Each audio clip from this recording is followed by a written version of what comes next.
तो अब क्या तीसरा विकल्प अब जो बिहार की आम जनता है वो किसको देखे? क्या प्रशांत किशोर को तीसरा विकल्प के रूप में देख? देखिए, आप बात समझिए, मैं जो इस अभियान के तहत हम लोग का उद्देश्य है, जो हम लोग जो कर रहे हैं कि समाज को जाकर ये बताएं कि इन सारी समस्याओं को आप जान रहे हैं, झेल रहे हैं, लेकिन इसके बावजूद जब आप वोट करने जाते हैं, जब चुनाव करने जाते हैं, तो इन समस्याओं को भूलकर आप जाति पर, धर्म पर, लालू के डर से भाजपा को, भाजपा के डर से लालू को, यही वोट करने का यहाँ तरीका है। अच्छा, या तो आप जात पे करेंगे, या धर्म भारत पाकिस्तान हिंदू मुसलमान पर करेंगे, या भाजपा के डर से लालू को करेंगे, लालू के डर से भाजपा को करेंगे। इससे जब तक जनता अलग नहीं हटेगी और जिन विषयों से वो और उनके बच्चे परेशान हैं उन पर वोट नहीं करेगी, तब तक बिहार सुधर नहीं सकता है। क्योंकि ऐसी कोई बात मैंने नहीं बताई जो आपको पहले से नहीं पता है, या सरकार या समाज को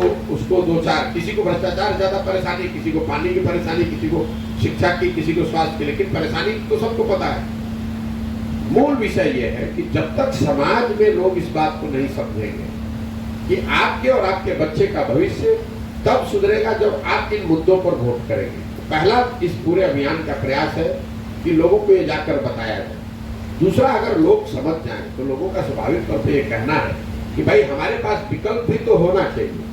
तो वो विकल्प कोई व्यक्ति प्रशांत किशोर न बनाए, समाज मिलकर बनाए। अब समाज विकल्प क्यों नहीं बनाता है?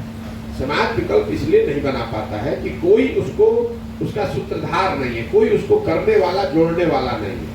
जैसे जो घड़ा बनता है वो तो मिट्टी और चाक से बनता है, कुम्हार घड़ा नहीं बना सकता है। अगर मिट्टी अच्छी ना हो, चाक अच्छा ना हो, तो कुम्हार तो घड़ा नहीं बना सकता है। कुम्हार की भूमिका यह है कि अच्छी मिट्टी ढूंढ कर निकाले, उसमें सही पानी डाले, सही तरीके से उसको गूंदे और चाक पर लगा के उसको थोड़ा सा सहारा दे ताकि घड़ा बन सके। तो जन स्वराज का जो दूसरा उद्देश्य है, एक बार अगर समाज समझ जाए तो समाज की मदद की जाए, ताकि समाज में वो लोग जो इस व्यवस्था को सुधारने की काबिलियत रखते हैं, क्षमता रखते हैं, सोच रखते हैं, उनको मदद की जाए ताकि वो चुनाव लड़े और अच्छी व्यवस्था बनाए। और तीसरा जो उद्देश्य है इस अभियान का, कि लोग समझ जाएं, अच्छे लोग चुनकर आ भी जाएं, तो उनके पास बिहार को सुधारने के लिए एक सोची समझी योजना भी होनी चाहिए। वो ये योजना अफसरों की बनाई हुई नहीं होनी चाहिए। बिहार के लोगों के, समाज को निचले स्तर पर समझकर शिक्षा, स्वास्थ्य, कृषि, उद्योग, ग्रामीण विकास, शहरीकरण, इन विषयों पर समाज से चर्चा करके, विशेषज्ञों से राय लेकर 10 साल की एक योजना बने, ताकि 10 साल में बिहार को भी समृद्ध राज्य बनाया जा सके। तो लोग सुधरे, सही लोगों का चुनाव करें, उनके सामने सही लोगों का विकल्प हो और उसके पास एक अच्छी योजना हो। इन तीनों चीजों के समायोजन से ही आप बिहार का सुधार कर सकते हैं। तीसरा मोर्चा, चौथा मोर्चा, 8वां मोर्चा की बात नहीं है। मोर्चे तो बनते ही बिगड़ते रहे, चुनाव होता ही है, चुनाव कोई ना कोई जीतता ही है। और आज से नहीं, पिछले 50 साल में 27 से ज्यादा लोग बिहार में मुख्यमंत्री बने हैं, उससे तो बिहार नहीं सुधरा। जब तक आप इन तीनों चीजों का समायोजन नहीं करेंगे, समाज में जागृति नहीं आएगी, अपने और अपने बच्चों के भविष्य को लेकर अच्छे लोगों का चुनाव नहीं होगा, और जो लोग चुनकर आ रहे हैं उनके पास बिहार को सुधारने की कोई योजना नहीं होगी, तब तक बिहार को नहीं सुधारा जा सकता है। और ये अभियान उसी की दिशा में एक ईमानदार प्रयास है। सर, एक सवाल, देखिए, मैं आपको बता रहा हूँ कि चुनाव जीतना चुनौतीपूर्ण नहीं है। आप उसका एक पहलू बता रहे हैं, जाति। अगर बिहार में सिर्फ जाति के आधार पर ही वोट पड़ता है, जैसा आप बताना चाह रहे हैं, तो मुझे आप बता दीजिए कि नरेंद्र मोदी को बिहार में कौन वोट कर रहा है? नरेंद्र मोदी की जाति का तो कोई यहाँ पर नहीं रहता, तो नरेंद्र मोदी को लोग वोट कैसे कर रहे हैं? तो आप कहिएगा कि धर्म के नाम पर कर रहे हैं। मैं रोज बता रहा हूँ कि बिहार में 4 महत्वपूर्ण मुद्दे हैं वोट के, जिस पर लोग वोट कर रहे हैं। वो वोट कर रहे हैं जाति के आधार पर, वो वोट कर रहे हैं धर्म, भारत पाकिस्तान, राष्ट्रवाद के नाम पर, वो वोट कर रहे हैं लालू जी के डर से भाजपा को, और भाजपा के डर से लालू जी को। जो मुस्लिम समाज है वो लालू जी को क्यों वोट कर रहा है? वो तो जाति पर वोट नहीं कर रहा है, वो भाजपा के डर से वोट कर रहा है। बहुत लोग भाजपा को इसलिए नहीं वोट कर रहे हैं कि वो जाति से वोट करना चाहते हैं, वो इसलिए भाजपा को वोट कर रहे हैं क्योंकि वो लालू जी से डर रहे हैं। तो आप उसको इतना सिंप्लीफाई ना करें कि सिर्फ जाति पर वोट पड़ रहा है। वोट इन 4 विषयों पर पड़ रहा है, जबकि पढ़ना चाहिए 3 विषय पर, शिक्षा पर, रोजगार पर और भूमि सुधार किसानों की। जब तक आप यहाँ पर ये 3 व्यवस्था नहीं बनाएंगे, लोगों को शिक्षित करने की व्यवस्था नहीं बनाएंगे, खेती को कमाई वाला खेती नहीं बनाएंगे, खाने वाले से कमाने वाला खेती नहीं बनाएंगे, और जब तक लोगों के हाथ में पूंजी देकर स्वरोजगार उद्योग धंधों का विस्तार नहीं किया जाएगा, तब तक बिहार को सुधारा नहीं है। तो वोट पड़ना चाहिए खेती, पढ़ाई और रोजगार पर। वोट पड़ रहा है जाति, धर्म, लालू के डर से भाजपा, भाजपा के डर से लालू। तो ये समायोजन नहीं है, इसी के लिए सारी तकलीफ है। जिस दिन यहाँ की जनता अपने बच्चों के पढ़ाई के लिए वोट करने लगेगी, जिस दिन यहाँ की जनता यहाँ अपने बच्चों के रोजगार के लिए, खेती में सुधार के लिए वोट करने लगेगी, आपको सुधार दिखेगा। मैं हर गांव में ये वोट कराता हूँ और आप जाकर इसको देखिए। मैं लोगों से 2200 गांव में ये कहता हूँ ओपन कि आप अपने बच्चे के नाम पर शपथ लेकर बोलिए कि आपने जिंदगी में कभी शिक्षा और रोजगार पर वोट किया है, और आपको आश्चर्य होगा कि शिक्षा पर वोट करने के नाम पर अभी तक एक हाथ भी कोई नहीं उठाता है अपने बच्चे के सर पे हाथ रख के। और ये मैं हर दिन अपनी हर सभा में कराता हूँ कि आप शिक्षा की बात कर रहे हैं, लेकिन आपने जीवन में कभी शिक्षा के लिए वोट नहीं किया है। और ये अभी हम पत्रकारों के बीच में भी कराएंगे तो वहां पर भी रिजल्ट यही आएगा। तो मेन बात यह है कि वोट होना चाहिए शिक्षा, रोजगार और कृषि पर। वोट हो रहा है जाति, धर्म और लालू का डर और भाजपा के डर से। जिस दिन इसको आप सुधार देंगे तो बिहार में आपको सुधार दिखेगा। सर एक चीज और बोले सर कि आप शिक्षा व्यवस्था नीतीश कुमार और के राज में जो है ध्वस्त हो गया, लेकिन जिस प्रकार से अभी नई शिक्षा नियमावली आई है जिसे सुधारने का प्रयास, इस पर क्या देना? भैया कुछ नियमावली नहीं है, फिर वही बात, जो नियमावली आई है ये तो शिक्षकों की जो अभी स्थिति है, बहाली है, उनका सर्विस कंडीशन, उस पहलू को देख रहा है। आपके गांव में जो विद्यालय है वहां गुणवत्तापूर्ण शिक्षा की व्यवस्था होगी, इस पर कहा नियमावली कुछ बोलता है? नियमावली तो उनके सर्विस कंडीशन को लेकर है कि जो शिक्षक हैं उनका वेतनमान क्या होगा, उसका क्राइटेरिया क्या होगा, किस आधार पर किया जाएगा। यही लोग हैं लालू, नीतीश, जिन्होंने इन शिक्षकों को बहाल किया है। आज कह रहे हैं कि आप गलत हैं, तो भैया तुमने बहाल क्यों किया था? और बहाल करके इतने दिन से बिहार के लोगों का हजारों करोड़ रुपया क्यों बर्बाद कर रहे थे इन पर? अगर ये लोग फर्जी हैं तो इतने दिन तक हजारों करोड़ रुपया जो इन लोगों को तनख्वाह दी गई है वो नीतीश कुमार और लालू यादव की पार्टी अपने खजाने से में वापस करेंगे? और अगर गलती नहीं तो आप 17 साल से काहे वेट कर रहे थे? अगर गलत नहीं है ये लोग तो फिर काहे परीक्षा ले रहे हो भाई? फिर क्यों नया नियमावली लाए? ये तो देखिए, चुनाव से पहले आरजेडी ने घोषणा कर दी कि हम शिक्षकों का सब चीज मान लेंगे। बिहार में ये आरजेडी नहीं, 2015 में यही काम भाजपा ने किया था। जो विपक्ष में रहता है वो शिक्षकों को एक झूठा आश्वासन दे देता है कि हम आएंगे, शिक्षकों को नहीं पूरे समाज को, हम आएंगे 10 लाख नौकरी दे देंगे, हम आएंगे जितने संविदा कर्मी है उनको ठीक कर देंगे, हम आएंगे शिक्षकों की व्यवस्था ठीक कर देंगे। जो कह रहा है लोग उनसे ये नहीं पूछ रहे कि साहब आप ही के बाबूजी, आप ही के माताजी तो 15 साल थे, उस समय आपने 10 लाख नौकरी क्यों नहीं दे दी? वो आप पूछिएगा नहीं। तो स्वाभाविक तौर पर जब आप अंधभक्त होकर वोट दीजिएगा तो आप ठगे ही जाइएगा।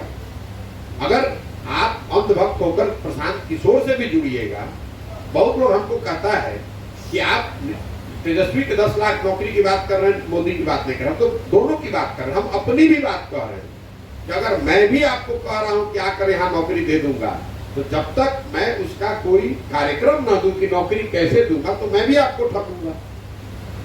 तो यहाँ लोगों को तो पूछना ही नहीं है। कोई आया कहा मैं 10 लाख नौकरी दे दूंगा, भाई तेजस्वी यादव ने कहा था पहले कैबिनेट में दे दूंगा। अब आप बंगाल, उत्तर प्रदेश कहां कहां घूम रहे हैं, घूमिए, कैबिनेट हो रही कि नहीं हो रही पहले ये बताइए। अगस्त से आप कैबिनेट में बैठे हुए हैं, रोज आप ट्वीट कर रहे हैं, पत्रकारों से बात कर रहे हैं, तो ये बताइए कि पहले कैबिनेट के बजाय 100 कैबिनेट हो गया, नौकरी क्यों नहीं मिल रही? नहीं मिल रही तो कम से कम मांगो माफी कि भाई हमने झूठा तुमको बोला था, आश्वासन दिया था वोट लेने के लिए। ये तो सब जानते हैं कि जीवन उनका बीत जाएगा, 10 लाख नौकरी वो नहीं दे सकते। जो आदमी खुद अगर लालू जी का लड़का ना हो तो उसको नौकरी न मिले, वो दूसरों को क्या नौकरी देगा?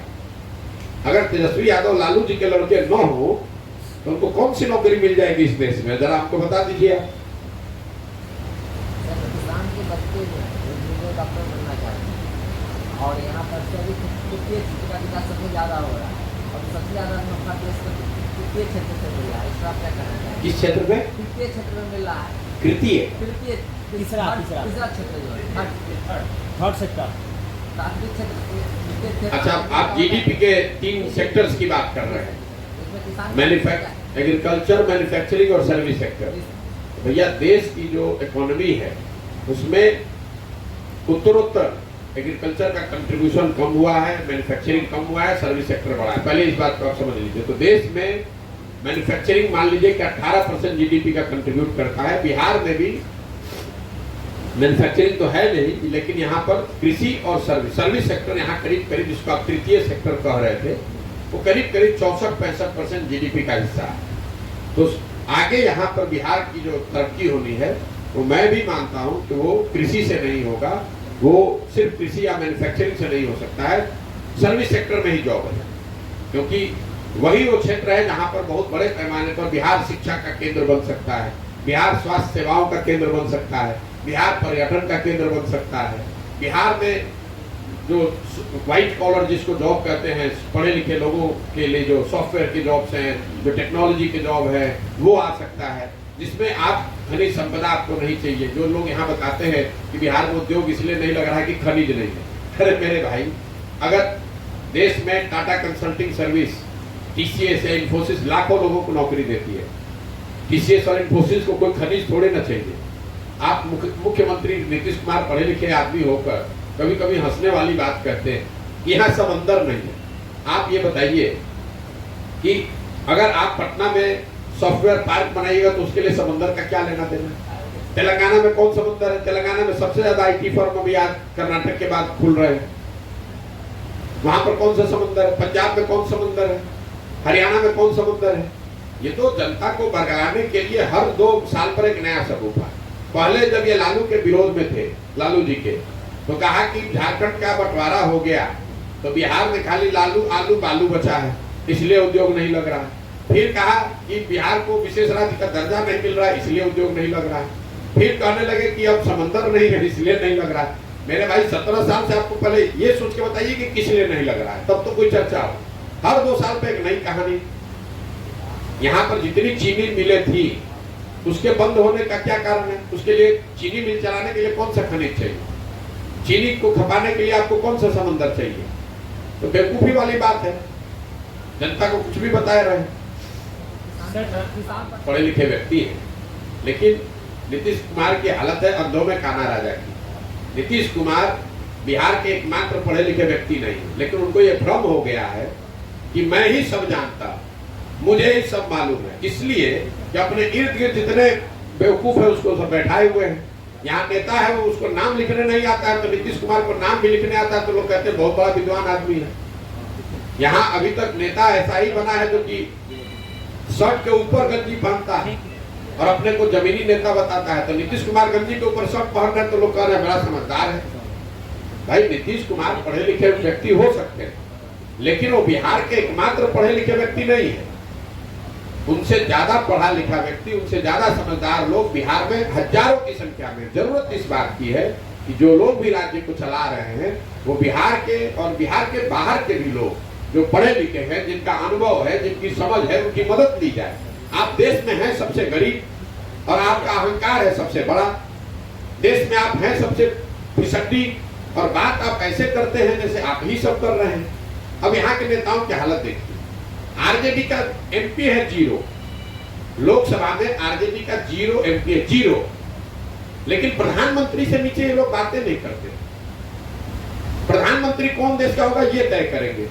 अरे भाई तुम ये बताओ, तुम्हारा एक एमपी है, एक एमपी नहीं है। उसी तरह नीतीश कुमार की हालत है। देश में आप सबसे गरीब, सबसे पिछड़े, सबसे फिसड्डी है, लेकिन आप बात करेंगे तो ऐसे करेंगे जैसे बिहार को आपने अमेरिका बना दिया है और सबको आपसे सुनना चाहिए। अरे आप में इतनी समझ तो होनी चाहिए कि भाई लोगों से पूछिए तो सही। अपने आपको प्रशांत किशोर से पूछने की जरूरत है, जिससे पूछना है पूछिए, किसी से तो सलाह लीजिए, किसी से तो मदद लीजिए। जल प्रबंधन के भी आप ही विशेषज्ञ हैं, शिक्षा आप ही को आता है, स्वास्थ्य आप ही को आता है, लॉ एंड ऑर्डर के महारत आप ही को है, कुर्सी पर चिपके रहने की तो महारत आपकी देश देख ही रहा है। तो सब चीज तो आप ही को आता है। बिहार में बाकी 13 करोड़ लोग इस चीज के लिए उनका धन्यवाद करें कि भगवान ने हम लोग को नीतीश कुमार जैसा काबिल पढ़ा लिखा आदमी और उनके साथ देश का बहुत बड़ा लोकप्रिय नेता तेजस्वी यादव बैठा दिया है। अब हम लोग अपने को धन्य माने कि बिहार में हम लोग धन्य हैं कि इतने बड़े लोग हम लोग के व्यवस्था को सुधारने में पिछले 32 साल से लगे हुए। सुधर नहीं पा रहा है, इस पर कोई ना पूछे। सर इससे पहले भी सर मतलब दिया था आपकी बार भाजपा सरकार आम जनता चाह रही है, ऐसा जनता का, ये जनता का मानना है। और उसके बाद सर आप नीतीश कुमार के साथ भी काम कर चुके हैं, तो क्या जो ऐसी परिस्थितियां अभी नीतीश सरकार में आई है तो इसके लिए प्रशांत किशोर भी दोषी है? बिल्कुल आप लोग ऐसी बात करते हैं।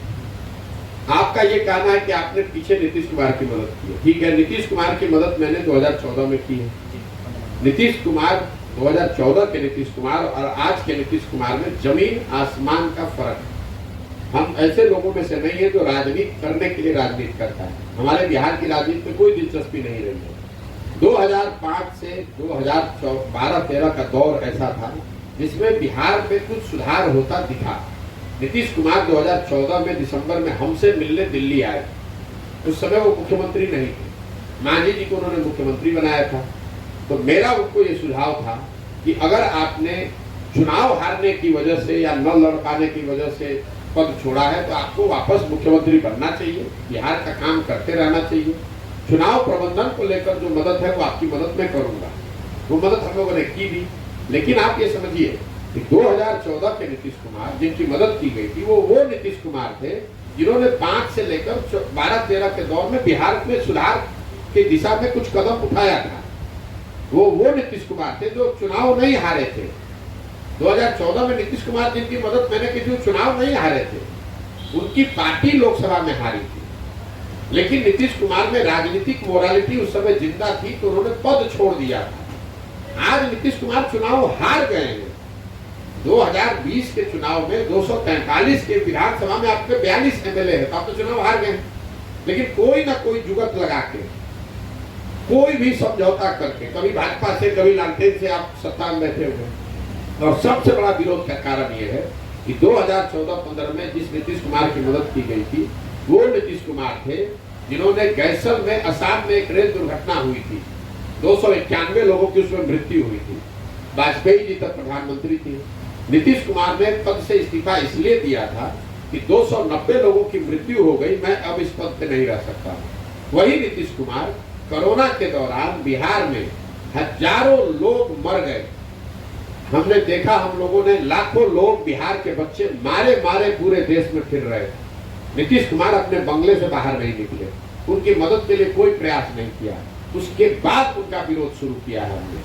और एक और अंतिम बात आपको बता देते हैं, लोकतंत्र आपको बताता है कि जिस व्यक्ति, जिस दल, जिस विचारधारा में भी आपका यकीन है उस दल के साथ, उस नेता के साथ, उस विचारधारा के साथ आप जुड़िए, उसकी मदद कीजिए।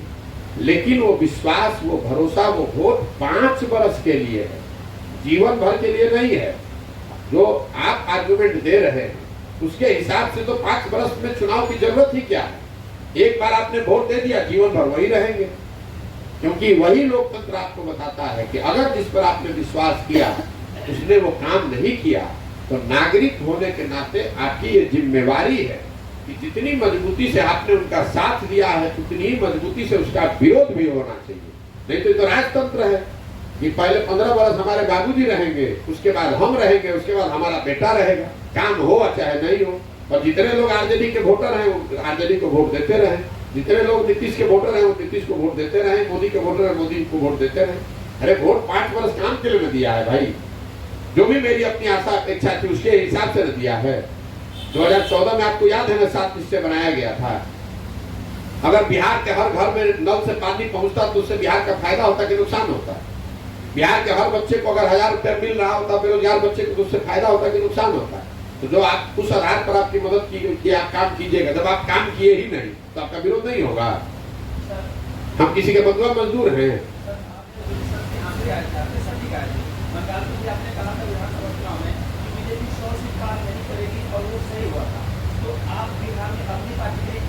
हमारी कोई पार्टी है ही नहीं। इतना हम ना कोई रिसर्च कर रहे हैं, ना पार्टी बनाए, ना चुनाव लड़ रहे हैं, आप काहे उस पर घबराए? जब चुनाव आएगा आप पूछिएगा। इतना मैं आपको अपने 10 साल के अनुभव का, ये किसने कहा? रोज कह रहे हैं बने कि अभी शुरू किया तब बन। आपको आदत पड़ी हुई है कि कोई आदमी आए, वो पार्टी बना ले, उसको आप नेता बना ले और आप अपने समीकरण और गणना में लगा दीजिए। हमारा अपना काम करने का तरीका है। हम कह रहे हैं पार्टी बनेगी, लेकिन जिनको पार्टी बनानी है उनको पहले हमको ढूंढ के निकालने दीजिए। आपको क्यों घबराहट है इससे? रिसर्च चल रही है तो क्या इसमें रिसर्च आपको बताया? क्या आकलन आएगा? आप जाके, आप समाज में आप हैं, आप जाके आकलन कीजिए। जिस दिन वोट होगा तब ना रिसर्च होगा। सर, लालू और नीतीश के अलावा भी भाजपा भी तो सरकार में रही है बिहार में, इसके बारे में सर कुछ विस्तार से बताएं कि वो भी बिहार की जनता को यहाँ पर पीछे करने में उसका भी योगदान। भैया ऐसा है, भाजपा की यहाँ पर हमेशा पिछलग्गू की औकात रही है। जिस तरह से कांग्रेस ने दिल्ली में एमपी के आता रहे इस नाम पर बिहार के लोगों को, बिहार के बच्चों, बिहार के लोगों के भविष्य को लालू के हाथ में बेचा, उसी तरह भाजपा ने केंद्र में बिहार से एमपी जीत कर जाते रहे, इसलिए बिहार के लोगों के भविष्य को नीतीश के हाथ में बेच दिया। भाजपा 2015 में, 2020 में भाजपा सबसे बड़े दल के तौर पर उभरी थी। नीतीश जी मुख्यमंत्री नहीं बन रहे थे, भाजपा को किसने रोका था जिम्मेवारी लेने से? आज घड़ियाली आंसू बहा रहे हैं। आपको उस समय नीतीश के प्रेम में आपने नहीं उनको मुख्यमंत्री बनाया था। ये मुख्यमंत्री इसलिए बनाया था कि हमारा समीकरण यहाँ बना रहे और दिल्ली में हमारा 35-40 एमपी जीत कर जाता रहे। बिहार के लोग गतौखाना में जाते हैं तो जाए। जो काम कांग्रेस ने लालू जी के साथ मिलकर बिहार के लोगों के साथ किया, वही काम भाजपा ने नीतीश के साथ मिलकर किया है। दोनों ही राष्ट्रीय दल, बिहार के लोग इनके लिए वोट बैंक और 10, 20, 25, 50 एमपी के अलावा इनके लिए बिहार की कोई इनके लिए नजरिया नहीं है। इनको लगता है कि बिहार ऐसा राज्य है जो कोई सुधर नहीं सकता है, लोग को मरने दीजिए, हमको अपना एमपी 30-35 जीत कर। यही लोग तो यूपीए में कर रहे थे। कांग्रेस ने क्या किया? कांग्रेस ने भाई लालू के साथ मिलकर के हमारा एमपी जीत कराता रहे, लालू जी जो करते हैं करे। वही काम भाजपा ने किया कि नीतीश जो कर रहे हैं करे, हमको 30-35 एमपी जीत कर बिहार से जाता रहे। यही हम लोग की दुर्दशा का कारण है। मेरे भाई नीतीश कुमार जो है, हम ज्यादा उस पर टिप्पणी नहीं करेंगे वो क्या कर रहे हैं। तो एक उदाहरण आपको याद दिला देते हैं। 2019 में एक आंध्र प्रदेश के मुख्यमंत्री थे चंद्रबाबू नायडू। वो इसी भूमिका में थे जिस भूमिका में नीतीश कुमार आने का प्रयास कर रहे हैं। नीतीश कुमार की तो 42 को एमएलए है, लंगड़ी सरकार है। वो तो उस राज्य में बहुमत की सरकार चला रहे थे और यही भूमिका उन्होंने भी शुरू किया था। बंगाल, पूरा देश का दौरा कर रहे थे कि अब हम खड़ा करेंगे। नतीजा क्या हुआ? आंध्र प्रदेश में उनका एमपी घट के हो गया 3, 23 विधायक जीते, सत्ता से बाहर हो गए। तो नीतीश कुमार को बिहार की चिंता करनी चाहिए। अपना ठिकाना है नहीं। मैंने आपको वही कहा, जिस पार्टी का 0 एमपी है वो देश का प्रधानमंत्री तय कर रहा है। जिस पार्टी का अपना ठिकाना नहीं है वो पूरे देश के पार्टी को एकत्र कर रहा है। नीतीश कुमार जी कल परसों गए थे कलकत्ता में ममता बनर्जी के साथ। आप लोग बड़ा खबर रिपोर्ट कर रहे हैं, तो आप लोगों को पूछना ये चाहिए था कि क्या समझौता हो गया? क्या ममता बनर्जी कांग्रेस को सीट कंसीड करने के लिए तैयार हो गई कि ममता बनर्जी लालू नीतीश के पार्टी को बंगाल में चुनाव लड़ाएंगे? या लालू नीतीश ये कहने को तैयार है कि भाई टीएमसी बिहार में आकर 1 सीट भी देंगे? वो हमसे ज्यादा जानते हैं ममता बनर्जी को नीतीश कुमार। नीतीश कुमार को कौन पूछता है वहां? आप लोग ऐसी बात करते हैं। फिर आप गए उत्तर प्रदेश। उत्तर प्रदेश में अखिलेश जी 2014 में 5 एमपी जीती थी सपा। 2017 में 2019 में भी उनके 5 एमपी जीते।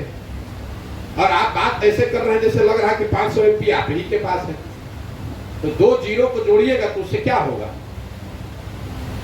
अब हम ये बोलेंगे तो लोग कहेंगे कि ये भाजपा का बी टीम है। मेरे भाई, भाजपा के बी टीम आप हैं। आप अपनी दुकान चला रहे हैं। ये बिहार में मुसलमानों को मैसेज देने के लिए कि हम प्रयास कर रहे हैं, उनको भी मालूम है कि उस प्रयास से कुछ होना हुआ नहीं है। ये खाली डफली बजाने वाले लोग हैं। ये बैठ के जाकर वहां चाय पीना, प्रेस कॉन्फ्रेंस कर देना, अगर इससे विपक्ष मजबूत हो जाता तो आज से 20 वर्ष पहले देश विपक्ष मजबूत हो गया होता। ये लोग अपने घर से निकल के 5 किलोमीटर चल नहीं सकते हैं, कोई दौरा नहीं कर सकते हैं, कोई काम नहीं कर सकते, क्या राजनीति करेंगे? तो सत्ता की राजनीति करते हैं नीतीश कुमार। मुख्यमंत्री पद से आप छोड़ दे तो 5 गो वर्कर उनके साथ नहीं मिलेगा आपको। हम नहीं उनके साथ रहे, हम नहीं जानते उनकी पार्टी का इतना दम है। नीतीश कुमार जी ए भैया दिन भर आप ये चलाते रहिए, कहाँ निकाल रहे हो? तो 1 महीना निकाले, खत्म हो गया, समाधान हो गया बिहार का। समीक्षा कर रहे हैं। अरे मेरे भाई, समाधान यात्रा उन्होंने शुरू की, पूरे बिहार का दौरा किया और अपने हिसाब से, क्योंकि वो बिहार के सबसे बुद्धिमान व्यक्ति हैं, तो उन्होंने 1 महीने में ही बिहार के सारी समस्याओं का समाधान कर दिया और अब देश की समस्या के समाधान में लग गए हैं। अभी जाके कांग्रेस से पूछिए, बिल्कुल लड़ सकती, क्यों नहीं लड़ सकती? सर गेहूं का जो मूल्य है सर, वो भी रिकॉर्ड स्तर पर है सर, और उसका मेन कारण ये है कि राशन कार्ड में जो हमें 5 किलो गेहूं और चावल मिलता है, उसमें सिर्फ 1 किलो ही गेहूं प्रोवाइड किया जा रहा है सभी लाभुकों को। तो ऐसे में क्या इसे किसे जिम्मेदार मानते हैं सर? गेहूं की जो इस तरह रिकॉर्ड स्तर महंगाई बढ़ रही है और चावल की भी जो ये रेट, गेहूं की जो कीमत है वो अंतर्राष्ट्रीय इशू है, ठीक है, और देश के स्तर पर जो केंद्र की सरकार है उसने कोई प्रयास किया नहीं है। यूक्रेन में जो लड़ाई चल रही है, अगर आप उसको सही में समझना चाहते हैं, तो यूक्रेन और रशिया में जो लड़ाई चल रही है उसकी वजह से गेहूं की शॉर्टेज शुरू हुई। बिहार की बात नहीं है, ये देश के स्तर पर गेहूं का निर्यात बंद हुआ नहीं, तो यहाँ पर जो, और उस समय आप गेहूं बाहर भेज रहे थे, फिर इन्होंने रोका, जब तक रोका तब तक भाव बढ़ गया है, इसलिए परेशानी आपको है। उन विषयों को बेकार मत पड़िए जिसका सीधा यहाँ से लेना देना नहीं है, वरना ये दिन भर चर्चा चलती रहेगी।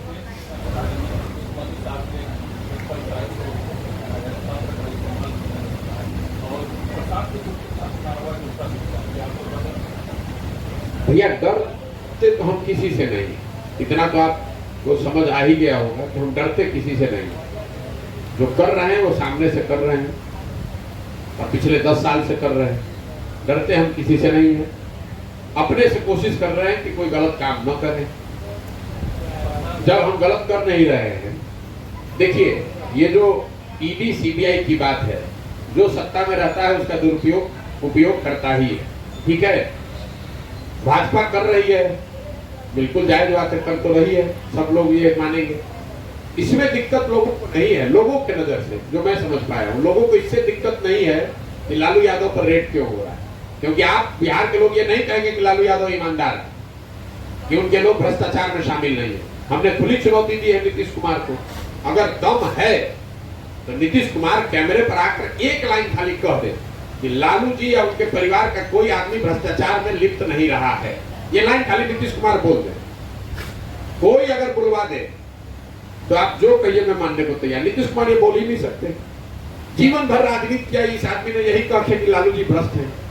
लोगों को दिक्कत इसलिए नहीं है कि लालू जी पर या किसी नेता पर रेड क्यों हो रहा है, लोगों को दिक्कत इसलिए है कि वही नेता जब भाजपा से जुड़ जाता है तो उस पर रेड बंद हो जाता है। अगर रेड या जो कार्रवाई है वो समान तौर पर सब पर हो तो जनता उसको अप्रिशिएट करेगी, लेकिन लोगों को दिक्कत है कि भैया जब तक आप विपक्ष में है तो आप पर कार्रवाई हो रही है, जिस दिन आप भाजपा का दामन थाम लिए तो आप साफ हो गए, उससे दिक्कत है।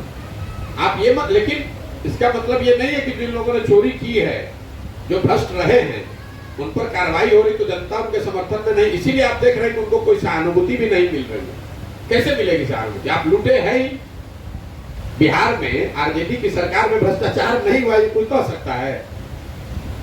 और लालू जी को कोई आज की सीबीआई और ईडी ने तो पकड़ा नहीं है, पिछले 25 साल से वो केस चला है, अलग अलग सरकार रही है, उसमें 15 साल तो लालू जी के समर्थन की सरकार रही है, अलग अलग ईडी सीबीआई के लोग रहे हैं, हर स्तर पर कोर्ट में सारे प्रयास करने के बाद उनको सजा दी गई। उसके बाद आप अगर कोई विंडिक्टिव विटनेस वाली बात अगर खाली अभिव्यक्ति किसी के प्रति अगर है तो आज की न बात होती भाई। ये तो 25 साल के ट्रायल में, जिसमें 15 साल तो आप खुद सत्ता पर आप ही काबिज थे, उसके बाद भी आपको सजा हुई है, तो आप कैसे मानिए कि आपके साथ विंडिक्टिवनेस हो रही है? और बिहार में कितने लोग हैं जो खड़ा होकर ये कह सकते हैं कि आरजेडी के लोग भ्रष्टाचार में शामिल नहीं थे या नहीं है? कितने लोग? आप बताइए, ईमानदारी से दिल बांध रखो, कितने लोग कह सकता है? तो जब लोग सिंपैथी तब होती है जब लोग ये देखते हैं कि कोई ईमानदार आदमी को सरकार प्रताड़ित कर रही है। अगर कर रही है तो निश्चित तौर पर, लेकिन अगर बेईमान को भी प्रताड़ित कर रही है तब भी भाजपा से सवाल तो पूछा ही जाना चाहिए कि आपके यहाँ जो बेईमान है उन पर भी तो कार्रवाई होनी चाहिए। ठीक है।